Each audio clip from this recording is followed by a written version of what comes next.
Hey, welcome back to Jeep Solo. Today I'm putting the lunchbox locker in the JK Dana 60 non-Rubicon. So according to the Spartan locker, you have to have a gap between 0.145 and 1.7, and using the current spacers that were in the carrier, these let's see, these shims right here, I'm nowhere near. My gap is it's gigantic. It's 0.3. So we're double. Oh, sorry about that. We're double what we need to be.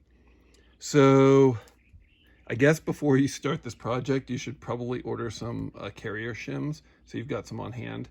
Because now I've got to stop and order the shims and wait for those to arrive. So I guess this is on hold for now. I'll move on to the next project for today. Oh, I should also say that this tool is very handy when you're taking apart your ring and pinions. This allows you to pull the bearings off of the pinion gear, and then these big clamshells over here, you can pull the bearings off the carrier. It's super handy.